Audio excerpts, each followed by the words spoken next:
अल्हम्दुलिल्लाहि वहदहु अस्सलातु वस्सलामु अला रसूलिहि व अला आलिहि व अस्हाबिहि अजमाइन।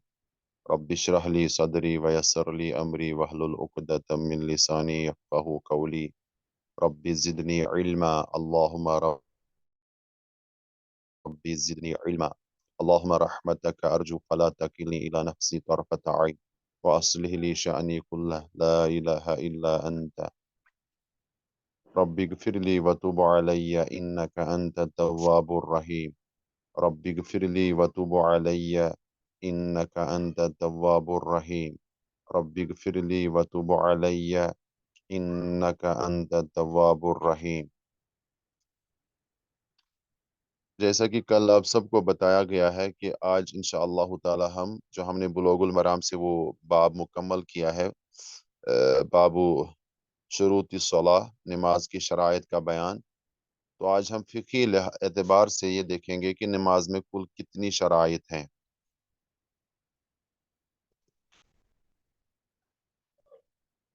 तो इस ताल्लुक से हमें मालूम होना चाहिए कि नमाज के हवाले से जो कि इस्लाम का एक बुनियादी रुकन है, तो इस बारे में उलमाए फ़ुक़हा ने नमाज की शराइत, नमाज के अरकान, नमाज के वाजिबात और नमाज की सुन्नतों को ज़िक्र किया है कि नमाज में ये सारी चीज़ें कितनी हैं।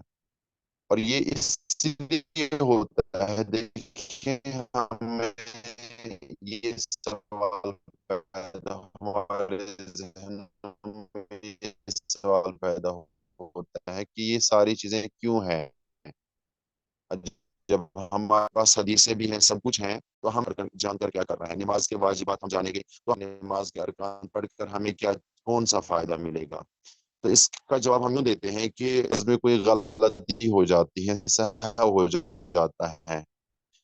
तो ये चीज़ें जानने से सबसे बड़ा फ़ायदा यही मिलता है कि आपको ये पता होना चाहिए कि किस गलती पर जो मुझ पर सजदे सहव लाजिम आता है और किस गलती पर मेरे लिए सजदे सहव लाजिम नहीं आता है। क्योंकि फुकहा ने ये बात जिक्र की है, आपका कोई रुकन चला जाता है, आपका रुकन अदा नहीं हो पाता है, तो वो रकत ही अदा नहीं हुई। अब बंदा ये नमाज में कोई गलती हुई, अब मैं सजदे सहव करके उसको पूरा करूं, नहीं, ऐसा नहीं होगा। वो रकत बातिल हो गई, उसको दोबारा पढ़ना लाजमी है। लेकिन इसके बरअक्स अगर नमाज में आपका कोई वाजिब छूट जाता है, आपसे कोई वाजिब रह जाता है, तो उसके लिए उलमा ने ये कायदा जिक्र किया है कि वो जो वाजिब हैं, आपकी नमाज में कोई वाजिब रह गया, आपने उसको अदा नहीं किया, तो उसको आप सजदे सहव से मुकम्मल करेंगे। और अल्लाह के रसूल सल्लल्लाहु अलैहि वसल्लम नमाज में जो है, अगर कोई वाजिब छूट जाता तो उसको सजदे सहव से मुकम्मल कर लेते थे। तो हमारे लिए लाज़मी है कि हम इस तरह इन चीज़ों को जान लें। और अगर नमाज में कोई मुस्तहब छूट जाए, तो उसके लिए कोई लाज़िम नहीं कि आप सजदे सहव कर लें, वो बस अल्लाह वैसे ही माफ़ कर देता है। मेरी आवाज़ आ रही है ना आप सब तक? आवाज़ क्लियर है? जी जी। चलिए। तो मैं अर्ज़ कर रहा था कि नमाज के अरकान व शराइत के ताल्लुक से ये कायदा हमेशा याद रखें कि अगर तो आपकी नमाज में कोई शरत या कोई रुकन छूट जाता है, तो वो रकत बातिल हो जाएगी। सारी नमाज बातिल नहीं होगी, बस वो एक रकत बातिल होगी। जैसे मिसाल के तौर पर नमाज में एक बहुत बड़ा रुकन है सजदा करना। अगर किसी शख्स ने सिर्फ एक ही सजदा किया और दूसरा याद नहीं रहा, और नमाज पढ़ने के बाद उसे याद आ गया कि मैंने एक रकत में सिर्फ एक सजदा किया था, तो उसके लिए लाजमी है कि वो एक रकत दोहराएं, एक और रकत पढ़े, क्योंकि उसकी एक रकत हुई ही नहीं, क्योंकि एक रुकन छूट गया है। अब इसके बरक्स अगर कोई वाजिब छूट जाता है और वो याद भी आ जाए नमाज मुकम्मल करने के बाद, तो सिर्फ इतना काफ़ी है कि आप 2 सजदे सहव के कर लें, यानी गलती के 2 सजदे कर लें, तो आपकी नमाज मुकम्मल हो गई। तो फ़िक़ही एतबार से हमें ये चीज़ जानना हमें ये फ़ायदा देता है। तो इस ताल्लुक से मैं यहाँ पर चूँकि मैं एक किताब लगा रहा हूँ ताकि आपको आसान हो जाए लिखना। आपने अपने पास नोटबुक और ये कलम लिया हुआ है ना, आप सबने? या अभी भी नहीं?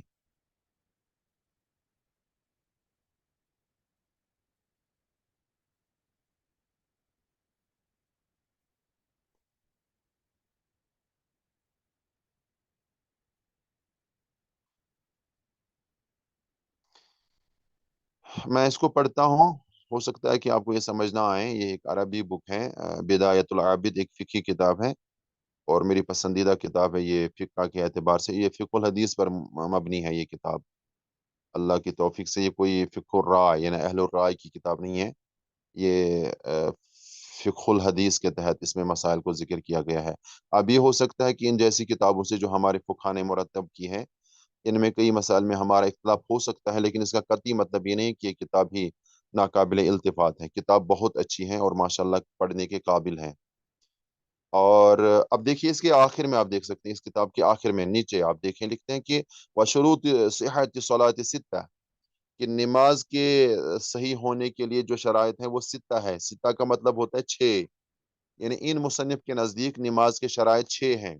जबकि मैंने देखा आम फुक़हा 9 शराइत को बयान कर रहे हैं या कोई 8 को बयान कर रहे हैं। लेकिन फिलहाल आप इन 6 को याद रखें। मैं पेज को यहाँ दूसरा पेज लगा देता हूँ, पेज नंबर 36 इस किताब का। तो ये इस मुसन्निफ ने नमाज के शराइत 6 ज़िक्र किए हैं। अब लिखते हैं वो है सबसे पहला तहारतुल हदथ, यानी पाक होना, कि जब आप नमाज के लिए खड़े हो जाएँगे तो आप हदस अकबर से पाक होना चाहिए। आपका लाज़मी है कि जैसे आप पर गुस्ल फ़र्ज़ ना हुआ हो और इस तरह आप हर तरीके से आप पाक हो, पाक और साफ़ हो तो तभी आप नमाज़ पढ़ सकते हैं। तो पाक होना नमाज के लिए पहला शर्त है।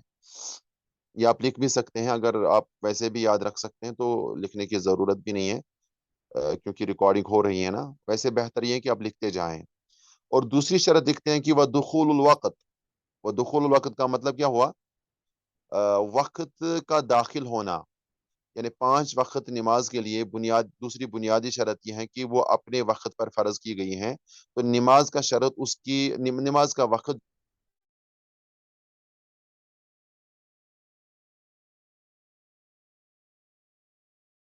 जो है वो उसकी बुनियादी शरूत में से एक शर्त अन कर सकते हैं और गिन सकते हैं।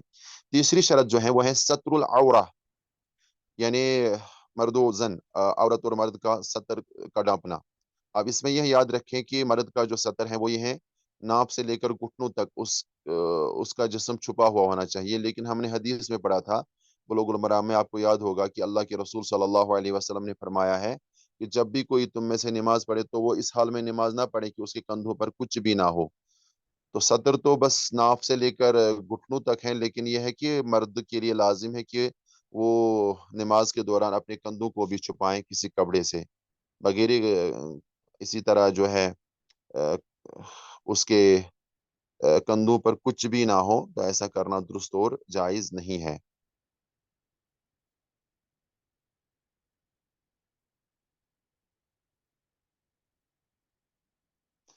इसी तरह अगली शरत जो बयान की गई है यहाँ किताब में वो है वज्तनाबुन नजासा,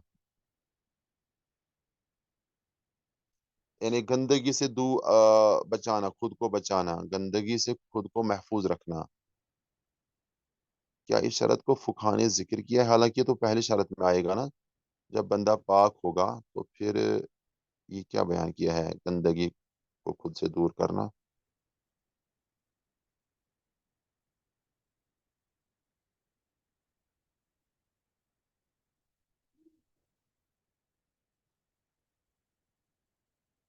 हाँ, ये बिल्कुल सही है। जी, मैं देख रहा था दूसरी फ़िक़ह की किताबों को।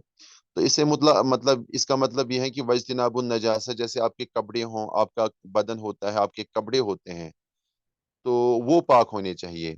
एक तो आप हदस अकबर से पाक हों, आप पर कोई गुस्ल वाजिब ना हो, और दूसरा ये होता है कि जब आप नमाज़ पढ़ेंगे तो आपका जिस्म और आपके कपड़े पाक होने चाहिए। यही इसका मतलब है वज्तनाबुन नजासा। और अगली शर्त है वस्तिक़बालुल क़िबला। इसका मतलब आप समझ रहे हैं ना? आप सब, वस्तिक़बालुल क़िबला का क्या मतलब हुआ? क़िबला रुख होना, यानी क़िबला की तरफ रुख करके नमाज़ पढ़ना। ये भी एक शर्त है नमाज की शराइत में से। इसी तरह अगली शर्त है वन्निय्या, नियत करना। नियत करना भी नमाज के शराइत में से एक बुनियादी शर्त है, लेकिन आगे लिखते हैं कि व महल्लुहा अल क़ल्ब व हकीकतुहा अल अज़्म अला शैइ वला तस्कुतु बिहाल। यानी लिखते हैं कि व महल्लुहा अलक़ल्ब, इसका मकाम जो है वो क़ल्ब है, यानी दिल है। दिल में आप नियत कर सकते हैं। ज़ुबान से नियत करना ज़रूरी नहीं है, ना ज़ुबान से नियत करना जायज़ है, दुरुस्त नहीं है, सुन्नत से साबित नहीं है।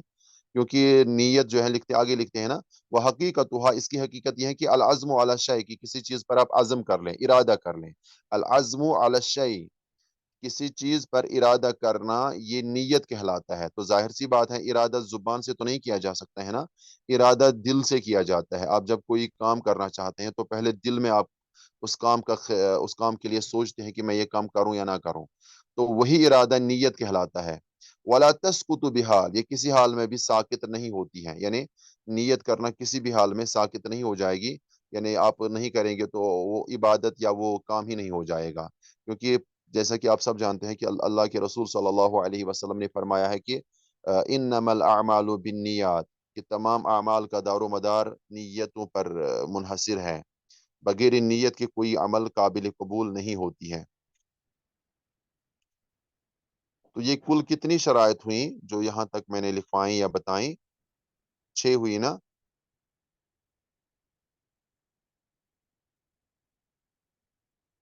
जी, 6 हो गई। अब देखिए, आगे लिखते हैं, मुसन्निफ लिखते हैं इस किताब के, लिखते हैं कि वशुरूतुहा अल इस्लामु वल अक्लु वत तमयीज़ु व ज़मनुहा अल अव्वलुल इबादती औ क़बीलुहा बियसीर। उमूमी तौर पर फुक़हा जो है ना, जब भी किसी इबादत का ज़िक्र करते हैं, तो जब शराइत का ज़िक्र करते हैं ना, तो सबसे पहली शर्त लिखते हैं इस्लाम का होना, यानी मुसलमान हो। फिर लिखते हैं आकिल का होना, आकिल बालिग हो, और तमीज़ वही होता है बालिग होना। यानी छोटे बच्चे पर ये इबादत फ़र्ज़ हो ही नहीं होती हैं, जैसे नमाज़ होती हैं, रोज़े होते हैं, या जो भी दूसरी इबादत होती हैं। तो उसके लिए बुनियादी शराइत तमाम इबादत के लिए उलमा ने ज़िक्र किया है कि पहली शर्त इस्लाम का होना, फिर आकिल होना, फिर बालिग होना। लेकिन यहाँ पर इस मुसन्निफ़ की ये उनका ये तरीका मुझे बहुत पसंद आया कि इसने इसको अलग, यानी नमाज़ के शराइत के साथ नहीं जोड़ा है। क्योंकि ज़ाहिर-सी बात है, आप जब रोज़ों का बाब पढ़ेंगे, तो वहाँ पर भी यही चीज़ें आएँगी कि रोज़ों के लिए बुनियादी शर्त है कि आप मुसलमान हो, आकिल हो, बालिग हो। आप जब जैसे आप मिसाल के तौर पर ज़कात के बारे में आपने पढ़ा भी है इस क्लास में, तो वहाँ पर भी हमने पढ़ा कि ज़कात उस पर फ़र्ज़ होती है जो मुसलमान हो, आकिल हो, बालिग हो। तो ये कॉमन शराइत हैं ये 3, लिहाज़ा इसको अलग से हमने यहाँ पर बयान किया है, क्योंकि ये हर इबादत के लिए बुनियादी शर्त हैं। बाकी जो यहाँ नमाज़ के लिए जो अलग से 6 शर्तें लिखी गई हैं, ये बाकी इबादत के लिए नहीं हो सकती हैं। जैसे मिसाल के तौर पर यहाँ लिखा है दुखूलुल वक़्त, ज़ाहिर-सी बात है ये सिर्फ़ नमाज़ के लिए वक़्त का दाखिल होना लाज़मी है। और इसी तरह जैसे आपने लिखा है यहाँ पर सत्र का छुपाना। अब इसमें मर्द के लिए अलग सत्र है, औरत के लिए अलग सत्र है। औरत का पूरा बदन सत्र कहलाता है। सिवाय बाज़ उलमा के नज़दीक उसका चेहरा या उसके जो दोनों हाथ होते हैं, तो उनके अलावा वो लिखते हैं कि वो औरत का सारा जिस्म जो है वो सत्र कहलाता है। हालाँकि औरत के चेहरे के बारे में भी उलमा ने इख्तिलाफ किया है कि आया वो सत्र में शामिल है या नहीं है। बहरहाल कई फुक़हा इस बात की तरफ गए हैं, वो इस बात के कायल हैं कि नमाज़ में औरत का अपने चेहरे को छुपाना कोई लाज़मी नहीं है। बाकी उसका सारा जिस्म, उसका सारा बदन सतर ही कहलाता है। अब मैं अर्ज़ कर रहा था कि ये शर्त तो जो है ना, ये बाकी इबादत के लिए तो नहीं है ना? जैसे रोज़ों के लिए नहीं है, ज़कात के लिए नहीं है, हज के लिए नहीं है, इस तरह बाकी इबादत के लिए अलग-अलग शराइत होती हैं। लेकिन ये 3 कॉमन शराइत ऐसी हैं जो हर इबादत के लिए सेम हैं, एक जैसे हैं। वो हैं मुसलमान होना, इस्लाम का होना, और आकिल होना, और बालिग यानी तमीज़ का होना। कि उसे ये समझ हो आ जाए कि हलाल क्या होता है, हराम क्या होता है, जायज़ नाजायज़, ये सारी चीज़ें उसको पता होनी चाहिए। तो ये तो हुई नमाज़ की शराइत। तो टोटल अगर आप इन तीनों को भी जोड़ेंगे, तो कुल कितनी शराइत हुई नमाज़ के? इन तीनों को तो जोड़ना ही है ना? ये अलग, इसके अलग नहीं की जा सकती। ये तो नमाज़ में भी है, शामिल हैं। तो टोटल 9 शराइत हम जोड़ेंगे इसके साथ, ये टोटल 9 शराइत हैं नमाज़ के। अच्छा, मैंने देखा कि मैं इस बारे में सर्च कर रहा था, तो अक्सर फुक़हा इसी की तरफ गए हैं। सऊदी अरब के आजकल के मुफ्तियान इज़ाम जो हैं, वो भी इसी पर फ़तवा देते हैं कि नमाज़ की 9 शराइत हैं। है तो अलग 6 ही, लेकिन इन तीनों को जब आप जोड़ेंगे, اس میں ایڈ کریں گے تو 9 بنتی ہیں۔ تو اب آتے ہیں نماز کے ارکان کی طرف۔ وہ ارکان الصلاۃ اربعۃ عشر، اسی کتاب میں آپ ملاحظہ کر سکتے ہیں، لکھتے ہیں کہ نماز کے ارکان جو ہیں وہ اربعۃ عشر ہیں۔ اربعۃ عشر کتنے ہوتے ہیں؟ 14۔ 12۔ جی ماشاء اللہ، جزاکم اللہ۔ ہمارے طلبہ ماشاء اللہ میں دیکھ رہا ہوں کہ ہوم ورک بھی کر رہے ہیں اور دکھا بھی رہے ہیں۔ آج ماشاء اللہ کسی بھائی نے ہمارے کسی عزیز طالب علم نے PDF فائل میں ہوم ورک کو بھیجا ہے، جو میں نے کل دیا تھا۔ وہ کسی صحابی یا تابی کی میں نے کہا تھا نا کہ اس کی سوانی لکھنی ہے، تو انشاءاللہ تعالی ایڈمن سے پوچھا جائے گا کہ طالبات وہ کام کر رہی ہیں یا نہیں کر رہی ہیں۔ تو بھائی تو ماشاءاللہ بہت محنت کے ساتھ کام کر رہے ہیں۔ تو نماز کے شرائط 14 ہیں۔ اب یہ 14 شرائط کیا کیا ہیں؟ نہیں شرائط نہیں، ارکان۔ ارکان الگ ہوتے ہیں اور شرائط الگ ہوتے ہیں۔ ان میں تھوڑا سا یہ فرق آپ میں پہلے بیان کرنا چاہوں گا کہ نماز کی شرائط کا تعلق نماز کے باہر ہوتا ہے، نماز کے ساتھ نہیں ہوتا ہے۔ جیسے آپ نے پڑھا کہ قبلہ رخ ہونا، تو یہ آپ ابھی نماز کو شروع نہیں کیا تھا نا، تو تبھی آپ دیکھیں گے کہ میں قبلہ رخ ہوا ہوں نہیں ہوا ہوں، یا نیت آپ کرتے ہیں تو نماز یعنی تکبیر تحریمہ سے پہلے ہی کرتے ہیں۔ تو نماز کے شرائط کا تعلق نماز کے باہری چیزوں سے ہوتا ہے، جبکہ ارکان کا تعلق نماز کے داخلی چیزوں سے ہوتا ہے۔ خارجی اور داخلی چیزیں ہوتی ہیں نا، تو نماز کے شرائط کا تعلق نماز کی خارجی چیزوں سے ہوتا ہے جو آپ نماز کے باہر کرتے ہیں، جبکہ نماز کے ارکان کا تعلق نماز کے داخلی چیزوں سے ہوتا ہے۔ جیسے آپ ابھی پڑھیں گے کہ قیام کرنا، سورۃ الفاتحہ کا پڑھنا، تکبیر تحریمہ کا پڑھنا، رکوع کرنا، سجدہ کرنا، تو یہ نماز کے اندر کی چیزیں ہیں، نماز کے اندر کے اعضاء جیسے ہوتے ہیں نا، تو یہ ارکان کہلاتے ہیں۔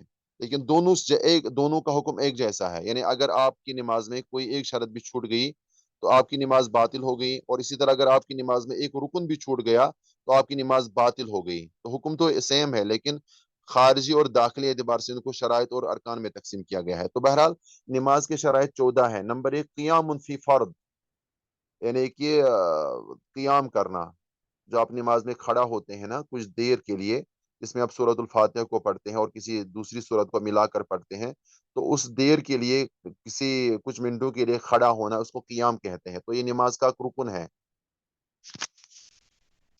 نماز کا رکن ہے یہ، اس کے بغیر نماز نہیں ہوتی ہے۔ بھلے ہی آپ 1 منٹ کے لیے کھڑے ہو جائیں، 2 منٹوں کے لیے آپ کھڑے ہو جائیں، یا 3 منٹوں کے لیے، لیکن کھڑا ہونا، قیام کرنا نماز کے ارکان میں سے ایک بنیادی رکن ہے۔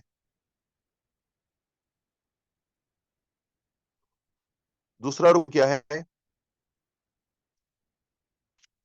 دوسرا رکن جو ہے وہ ہے وتکبیرۃ الاحرام، یعنی جس کو ہم اردو میں لکھتے ہیں تکبیر تحریمہ کا پڑھنا، اللہ اکبر کا پڑھنا، یعنی اللہ اکبر کے ذریعے سے ہی آپ نماز میں داخل ہو سکتے ہیں۔ وہ جو بعض فقہی کتابوں میں لکھا گیا ہے کہ آپ کسی بھی کلمے سے نماز میں داخل ہو سکتے ہیں، جیسے اللہ اکبر و اجل، یا کوئی بھی آپ اس طرح کا کلمہ پڑھ کر آپ نماز میں داخل ہو سکتے ہیں، تو وہ قول باطل ہے، اس کی کوئی حقیقت نہیں ہے۔ حقیقت فقہ الحدیث سے جو ثابت ہے وہ یہ ہے کہ تکبیرۃ الاحرام کا پڑھنا نماز کے بنیادی ارکان میں سے ہیں، اللہ اکبر کہہ کر نماز میں داخل ہونا۔ اور تیسرا رکن ہے وقراءۃ الفاتحہ، سورۃ الفاتحہ کا پڑھنا، بغیر سورۃ الفاتحہ کے آپ کی نماز نہیں ہوگی، وہ نماز باطل ہوتی ہے۔ اور نمبر 4، ورکوع، رکوع کرنا، رکوع کرنا۔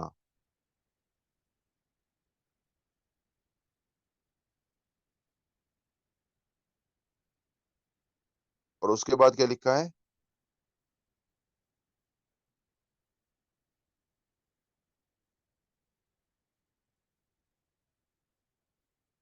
اچھا آگے لکھتے ہیں والخامس ورفع منہ، یعنی رکوع سے جب آپ اٹھتے ہیں نا، ورفع منہ کا مطلب جس کو ہم اردو میں قوما کہتے ہیں، قوما کرنا، جس میں آپ سمیع اللہ لمن حمدہ ربنا ولک الحمد پڑھتے ہیں نا، اتنی دیر تک آپ کھڑے جب ہوتے ہیں نا، تو وہ کرنا، یعنی وہ کھڑا ہونا وہ رکن ہے، یہ نہیں سمیع اللہ لمن حمدہ ربنا ولک الحمد یہ پڑھنا وہ رکن نہیں ہے، بس وہ کھڑا ہونا جس کو ہم اردو میں قوما کہتے ہیں، تو قوما کرنا بھی ارکان میں شامل ہے، ارکان الصلاۃ میں شامل ہے۔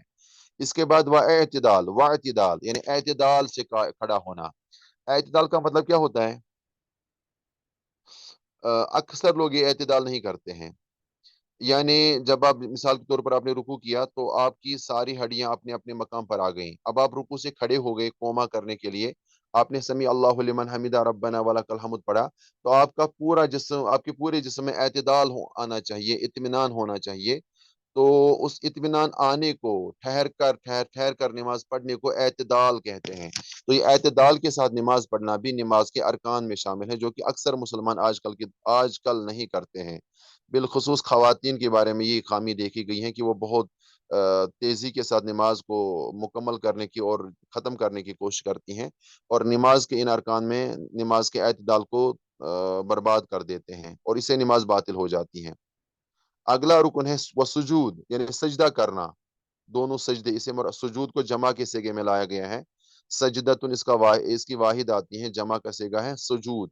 तो सुजूद को इसलिए जमा लाया गया है क्योंकि नमाज में दो सजदे होते हैं, एक रकत में दो सजदे होते हैं। हालांकि होना चाहिए सजदतान, तो ये भी लिख सकते थे, लेकिन उन्होंने जमा का सेगा लाया है। हो सकता है कि उनकी मुराद सारी नमाजों के सुजूद हों। तो इसके बाद अगला रुकन है वरफ मिन हो, यानी सजदों से उठना, ये जिसको हम जलसा कहते हैं।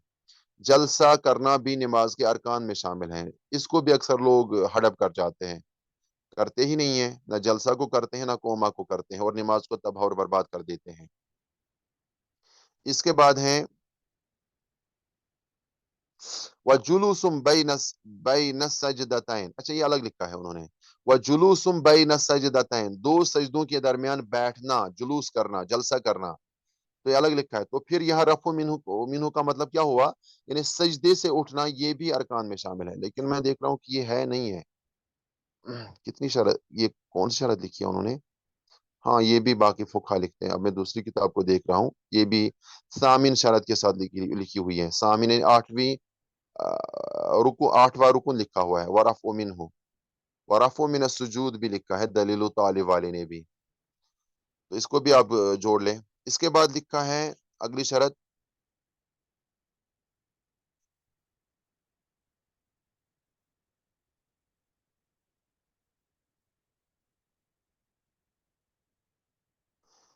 वत्तमानियतुम फी फ़िअल, इत्मीनान करना फ़ेल में। देखिए, अभी मैंने बताया कि एतदाल करना, तो एतदाल करने से मुराद वहां पे मुराद है ये ना, जब आप कोमा करेंगे, यानी रुकू से जब आप खड़े हो जाएंगे, तो एतदाल से खड़ा होना, अपने तमाम बॉडी को इत्मीनान पर लाना, तो उसको उन्होंने लिखा है कि एतदाल करना। तो ये इससे मुराद है कि जब आप रुकू से खड़े होते हैं। अब यहाँ पर लिखते हैं कि जब आप यानी दोनों सजदों के दरमियान बैठते हैं, जिसको जलसा कहते हैं, तो उसके साथ लिखा है कि अगली शर्त है या अगला रुकन है, व तमानियतुम फी फ़िअल, कि यहाँ पर भी इत्मीनान या एतदाल के साथ बैठना, ये भी नमाज के अरकान में से एक कौन सा रुकन है, कितनावां रुकन है ये? तकरीबन 10वां रुकन कहलाएगा। यानी ये यहाँ पर सुकून या इत्मीनान ही कह लें आप, तो ये मुराद है। इसके बाद 11वां रुकन जो है, अब यहाँ समझ नहीं आ रहा है 11वां रुकन कौन सा है। अब मैं दूसरी किताब को देख रहा हूँ। अतशहुदुल अखीर,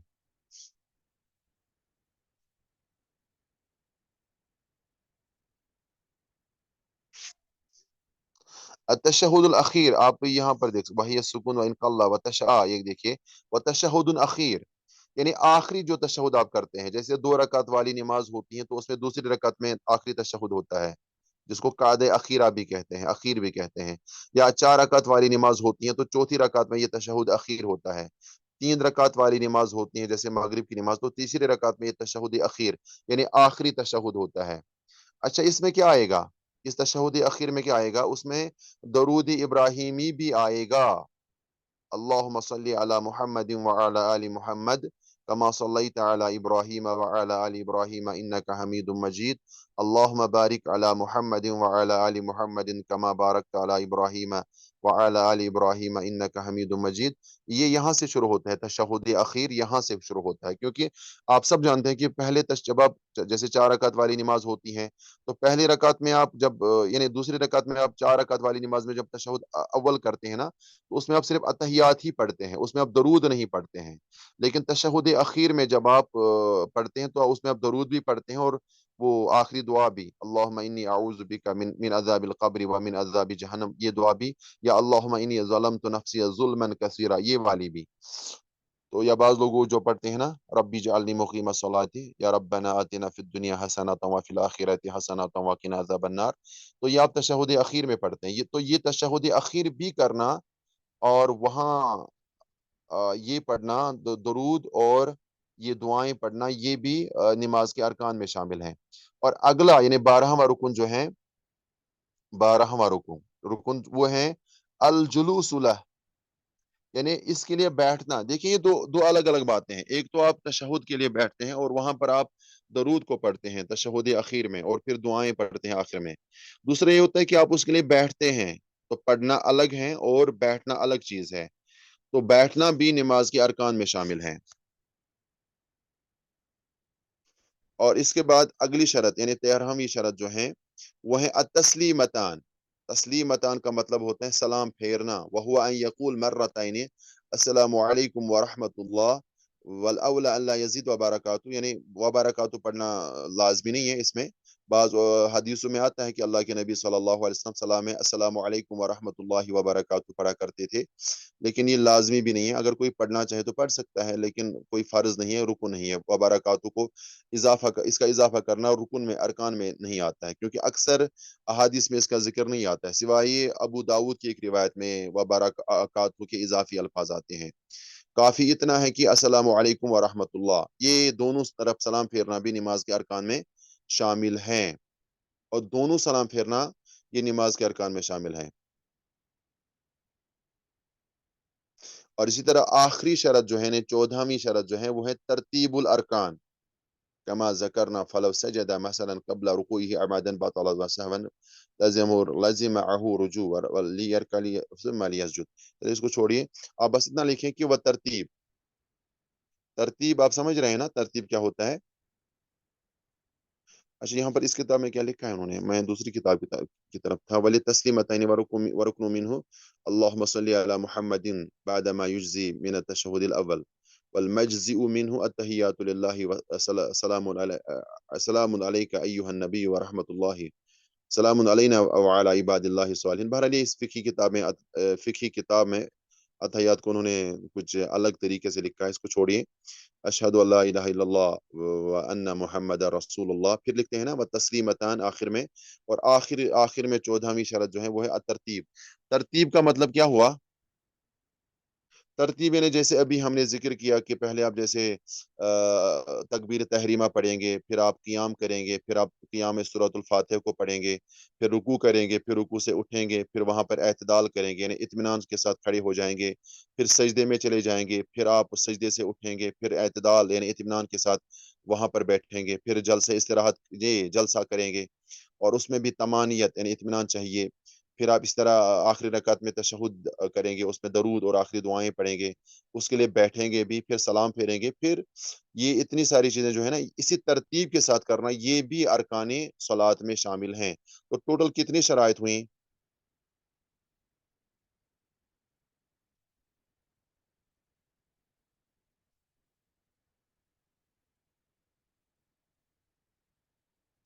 ٹوٹل 14 شرائط، یہ نہیں شرائط نہیں، میں بار بار شرائط بیان کرتے جا رہا ہوں، اس کو آپ اس کی تصحیح کر لیں، میری مراد ہوتی ہے ارکان، یہ بار بار میں اس کو شرائط شرائط کہتا جا رہا ہوں، تو ارکان کی بات میں کر رہا ہوں۔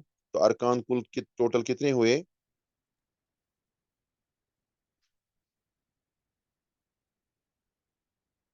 میری آواز آ رہی ہے آپ سب تک؟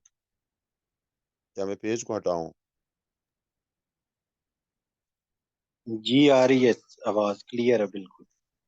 ہاں تو پھر ہم نے کہا کہ نماز میں ٹوٹل ارکان 14 ہیں۔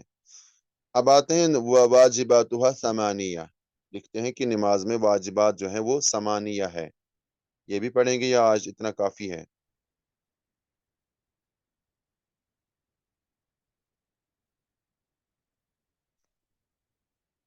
واجبات صلات بھی پڑھیں گے یا آج اتنا کافی ہیں، یا کل ہم واجبات صلات اور سنن صلات سنن صلات بھی پڑھیں گے؟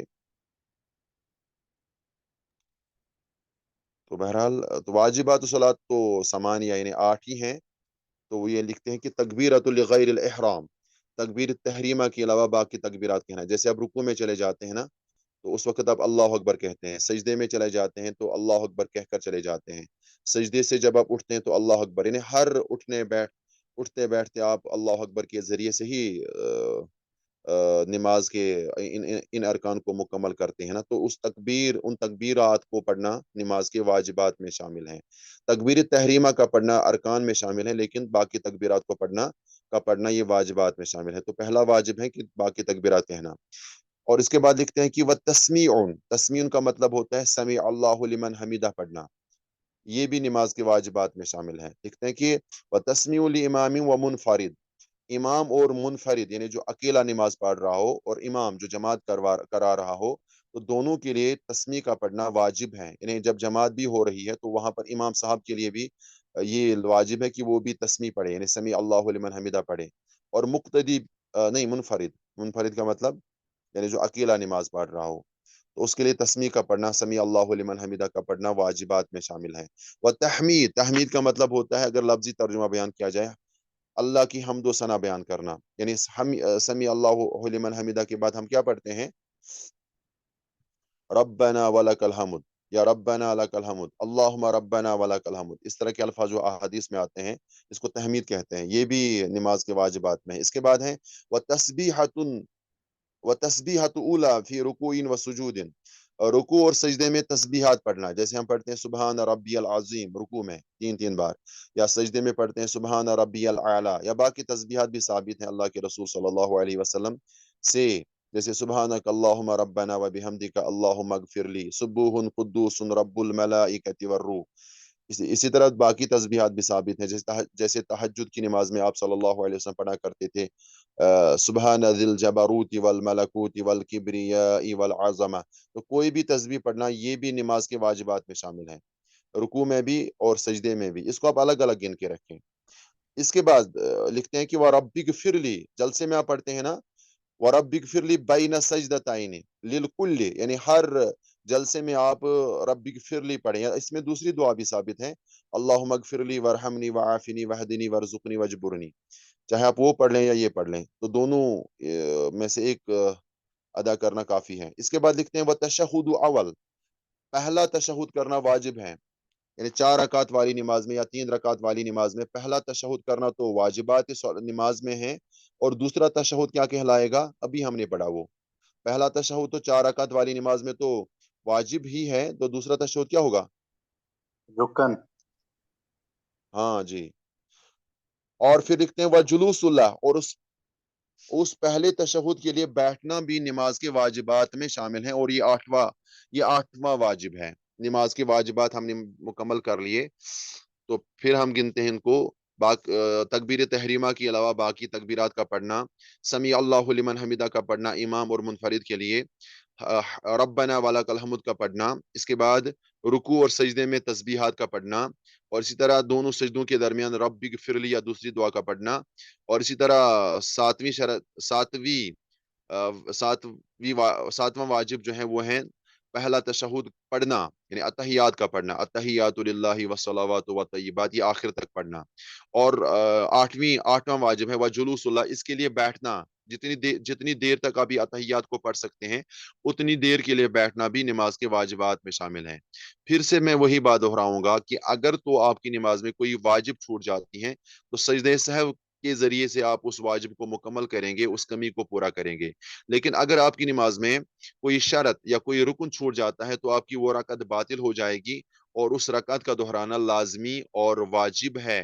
मैंने देखा है लोगों को, जब फिक्का को नहीं जानते हैं ना, बिलखुसूस हमारी जमात जो सल्फियानी उम्मत कहलाती है माशाल्लाह, तो हमारी जमात में अक्सर फिक्का का फुकदान पाया जाता है। तो मैंने देखा कि एक जगह पे ना किसी इमाम साहब ने एक ही सजदा कर लिया नमाज में, और लोगों को नमाज पढ़ा रहे थे। तो फिर उन्होंने आखिर में 2 सजदा साहू की कर लिए, और कहा नमाज सलाम फेरने के बाद, जब लोगों ने कहा कि भैया आपने एक ही सजदा कर लिया था, तो कहा कि मैंने सजदे साहू कर लिया ना, तो हमारी ये जो कमी रह गई थी खत्म हो गई, पूरी हो गई। हालांकि उनके लिए लाजमी था कि पूरी रकात को दोहराते। तो तमाम मुक्तदी हजरात मुत्तफिक हो गए कि जी ठीक है, हमने सजदे साहब के जरिए से वो गलती जो गलती हुई थी, जो सहव हुआ था, वो मुकम्मल हुआ था। تو جہالت یہ ہوتی ہے، حالانکہ ابھی بھی ان پر لازم ہے کہ وہ اس رکعت کو آج بھی دہرائیں، بھلے ہی 1 سال بھی ہو چکا ہو، کیونکہ انہوں نے اس نماز میں، وہ ظہر کی نماز تھی، اس نماز میں انہوں نے 1 رکعت ابھی تک نہیں پڑھی ہے، وہ قیامت تک ان پر باقی رہے گی اس ایک غلطی کی وجہ سے۔ تو امید کرتا ہوں کہ آپ آج کا درس اچھی طرح سمجھ گئے ہوں گے۔ اگر کسی کا کوئی کوشچن ہے آج کے درس سے ریلیٹڈ تو پوچھ سکتے ہیں۔